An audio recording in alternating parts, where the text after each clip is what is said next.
and we are in India with the beautiful Manasa. Maybe you know her from her Instagram, Happy Crisps. Yes. Happy Crisps. SLP and artist. Don't forget that. Yes. So, hi. Hi. Thank you for doing this video with me. Yes, of course. And we're in this beautiful place. I'm super excited to talk to you here. Thank you. So you are a speech therapist here? Yes. Yes. How long have you been a speech therapist? So, for us in India, it's a 4-year bachelor course plus a 2-year master's. Okay. So that's a 6 years of studying, and we start working with patients right from our second year of okay. bachelor's. Okay. So I graduated 2 years ago. I've been working in a clinic since a year and a half. And we also work with patients from our BSc and master's era. So. Okay, so you need the masters anyway to... Not really. You don't need the masters, but I thought it would be better if I do it. Okay, and is your master in did you get a specialty? So actually our bachelor's is called audiology and speech pathology. Oh, so it's both? Yes, it's both. We don't have a separate degree here. But for our master's, it's either audiology or speech pathology. Ah, okay. So my master's was in speech pathology. Oh, nice. So you said it's 4 years. Yeah, 4 years of bachelor's, 2 years of master's. Okay. So many people can practice after bachelor's itself here. I did my master's, so I've been studying for 6 years to do this. Nice. And do you need to pay for your studies? Yeah, it's pretty expensive. Really? It is. So in the place where I studied is pretty expensive. There are colleges in India which are government aided, where you don't have to pay a lot, but you always have to pay in India for most of the colleges where you study. You don't have merit, or you would get a scholarship probably if you apply for it. I did, and I got some money back, but you have to pay for it. So my master's was almost, each semester was 1.5 lakh rupees per semester, and there are 4 semesters, so it's pretty expensive in Indian rupees. How much is it in rupees? 1 lakh rupees Okay. for like 1 semester. You have 4 semesters. Yeah, okay, that's pretty So lot. 4 to 5 lakhs goes just for paying the college fees. Then you have all the other expenses, so it is pretty expensive. Yeah, it's worth it. It is worth it. So after you finish, do you need to get a license, or you can start directly? So you can start working, but we have a regulatory body called RCI, or the Rehabilitation Council of India, under whom speech therapists, occupational therapists, audiologists, special educators come under. So you'll it's have to all of them. Yeah, under it's the all same- of the okay. people who work with the disabled folk. Okay. So we would have to get a license from them, and you could apply for it after your bachelor's itself, and you can start practicing with the thing that you've applied for the certificate. Okay. I've got it, so I'm practicing legally. So yeah, so in order to practice legally, need to have- need it. yes, Okay, yes. and you need to pay for it. Yeah, not a big amount. Okay, so you just pay once, you get You the just license. pay once, and it's there for life. Okay. I know in a lot of countries you need to renew Yeah, it. I guess that's why I asked. Yeah, so you just have to you have the certificate, but you have to keep attending conferences to collect points to Okay. prove that you're like still continuing education. yeah, like exactly yeah. like CE, I think. Yeah. Yeah, they call it credits. So you need Credits, the points or credits to continue. Okay, nice. Yeah, I mean that's fair. Yeah.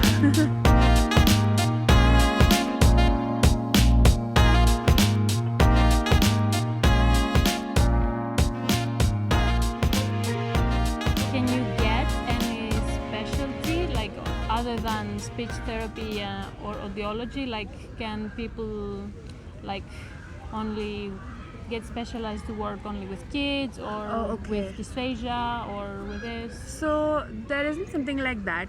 Our master's is in speech therapy, but a lot of people prefer working with only a certain population. So if you work in hospitals, you would probably be only working with people like dysphagia or aphasia. And if you work in a clinic setup where I work, I would have all kinds of people.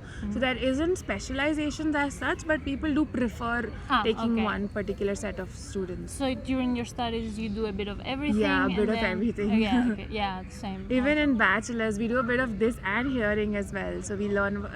I even do hearing tests, and I can program a hearing aid, do the audiometry. So we are certified to do Nice. that as well.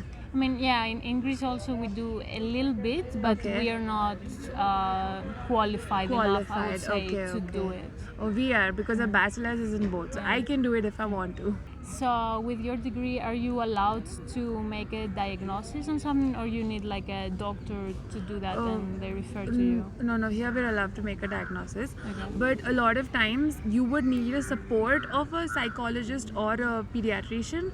But many times, so here, I don't know, like in a lot of countries or in America, I've heard you need to have a diagnosis to get Yes. services. Yeah, Here, yeah. there's nothing like that, even without a diagnosis.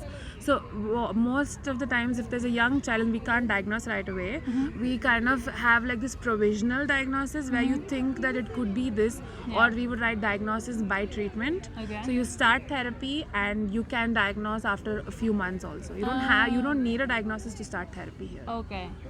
But But yeah, like the question you asked, yes, we can diagnose. you can. Okay.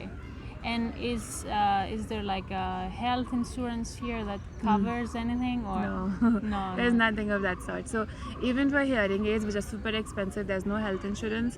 And but there are some central government offices which will give it back. But looking at speech per se, there's no health insurance which covers any kind of therapy. Okay, that's Yeah, that's yeah. really sad. So I think these days, I don't know if the trend is changing. I'm not really sure, but I know that a few of my the kids who come to me, their parents are applying in their offices to ask for this, but they haven't yet got a positive reply. So there's Okay. no health insurance. So everything is private pay. Yeah. Okay. But I would say speech therapy is not that expensive here as maybe other places, because a Yeah. lot of people can afford it. And there are government institutes where they do it for a very reasonable price. That's good. So Yeah. you could go there if they can't afford it.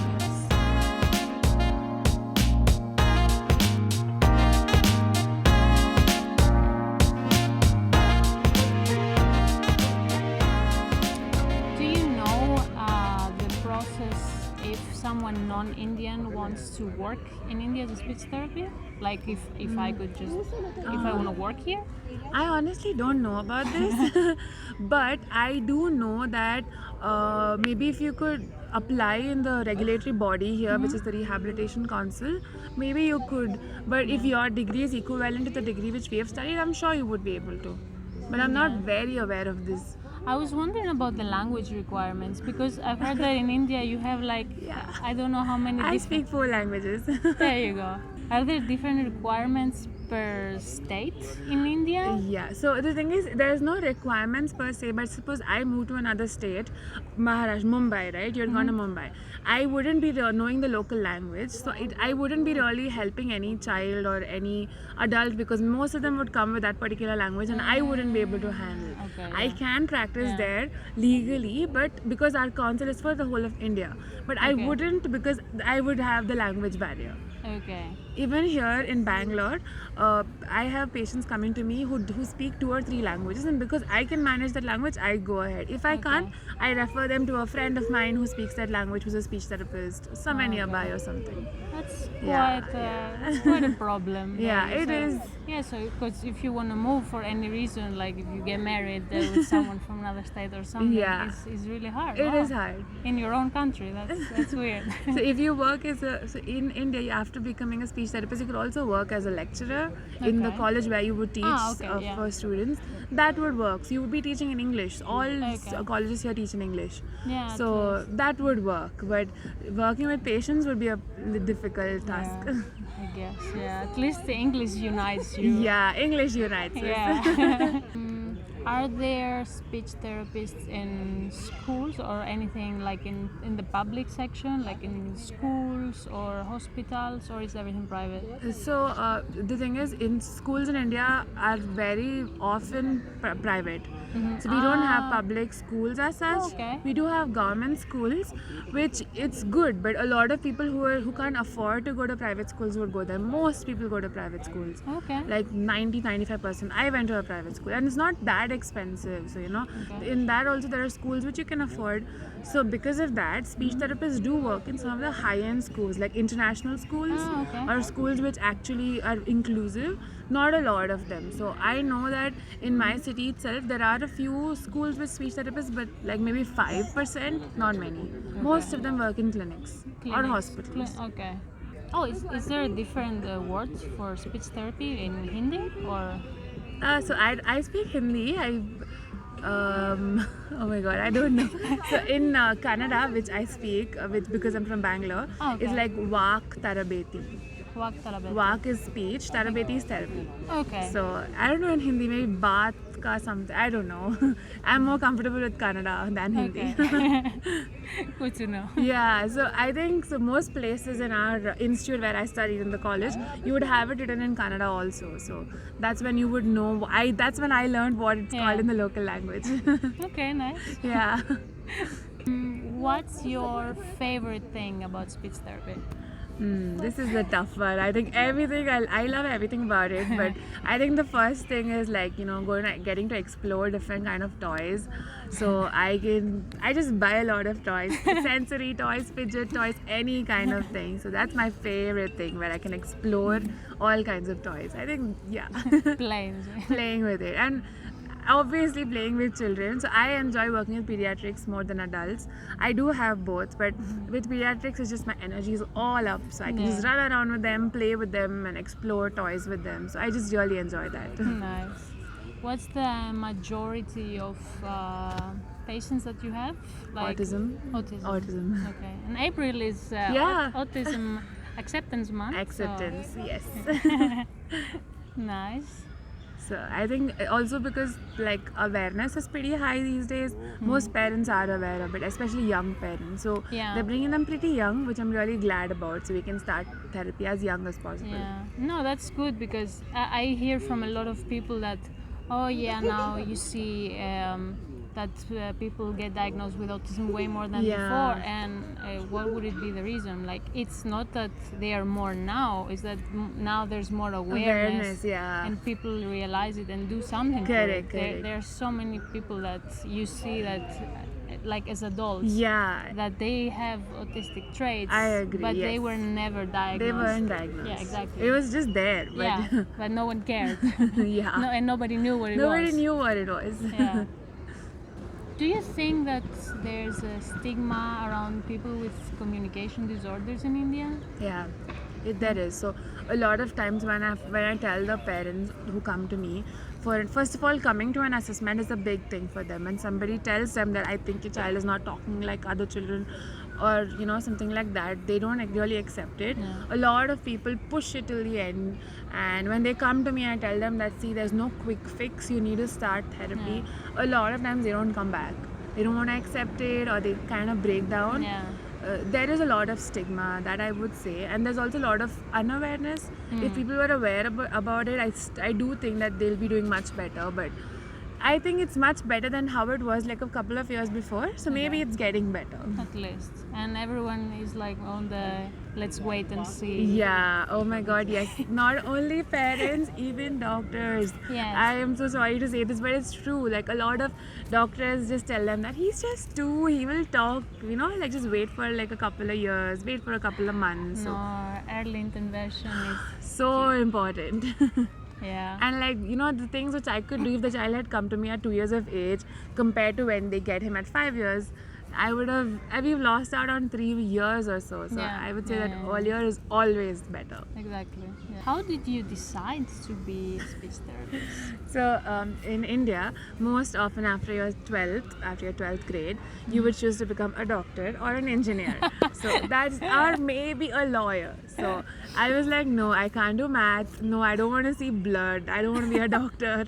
So I was a little confused, and I love children. I love talking to people. I have an aunt who's my mom's cousin sister, who's in the same profession. Nice. So my mother suggested this to me. She's like, you talk a lot. I think this will You be great talk a for lot. you. Yeah.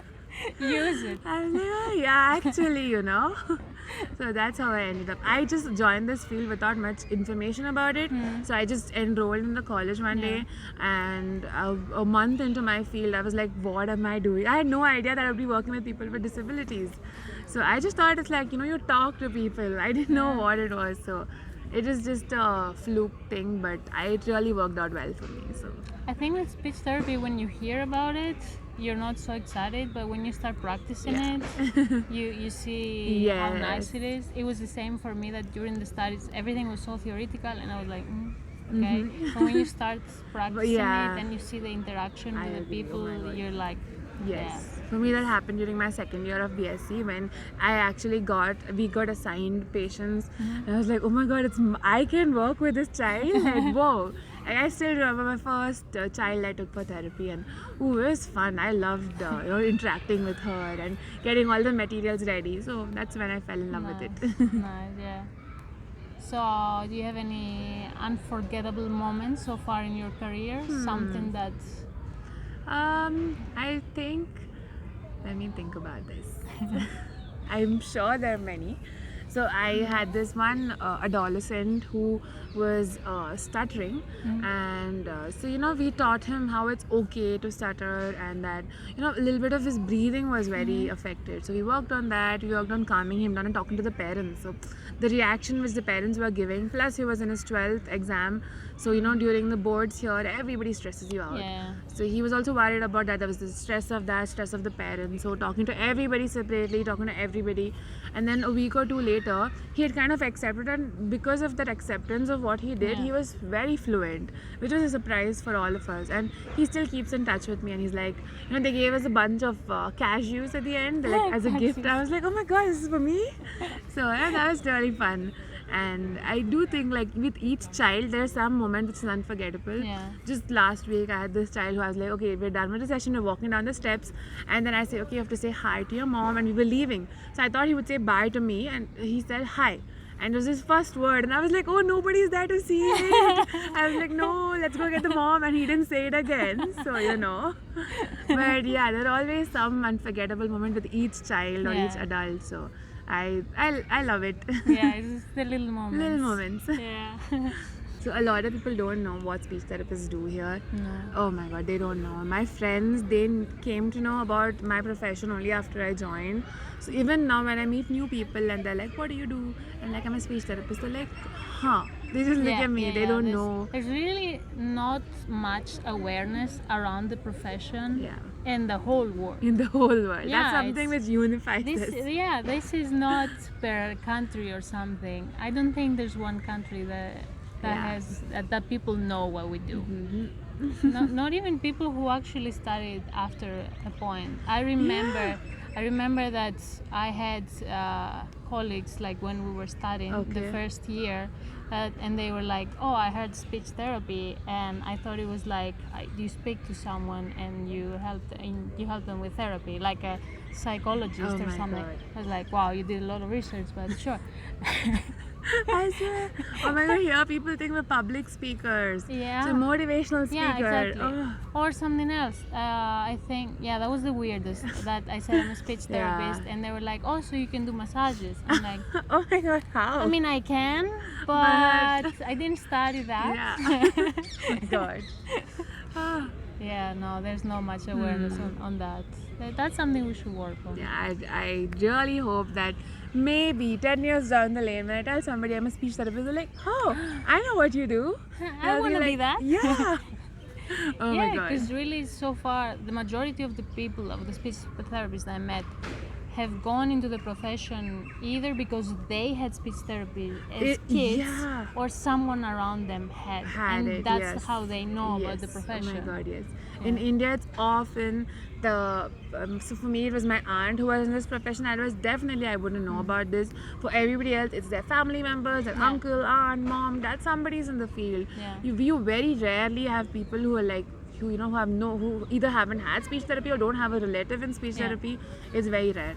So when you join the college, the first question everybody asks you is, how did you get into this field? How did you get into this field? Because they want to know, like, do I know somebody you're related to? Yeah, definitely. So always. That's how it goes. And it's a very tiny community, like in a huge population of India, like 1 billion people.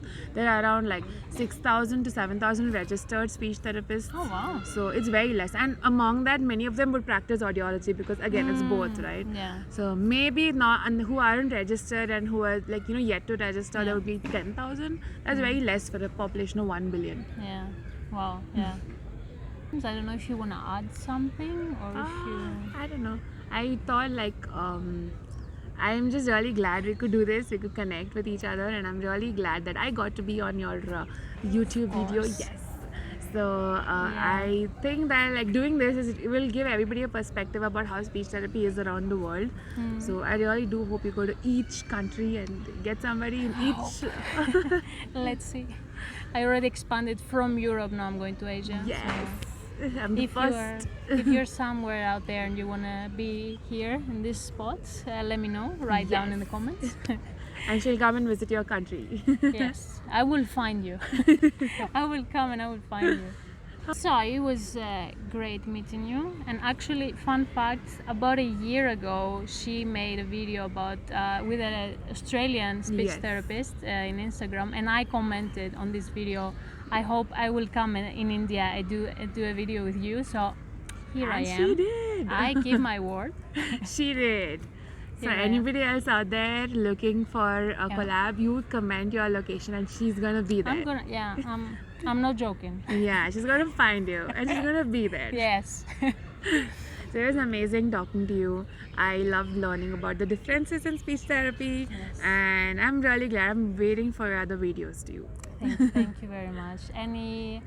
Do you have any wish or any tips you want to give to any new speech therapists out there? Just keep doing it because it gets better. I know it's pretty hard when you study. You're like, oh, so much of anatomy and so many things which you wouldn't really need later, Yeah. but it does get better and you will enjoy the field. You will love it. So yes, that's that. And I really hope I'll go and visit her in her Yes. country and say, hey, I'm waiting for you in Greece. yes, I will be there. So thank you very much. you. Thank you very much. And see you next time. Who knows where? Yes, you didn't see her. Bye bye.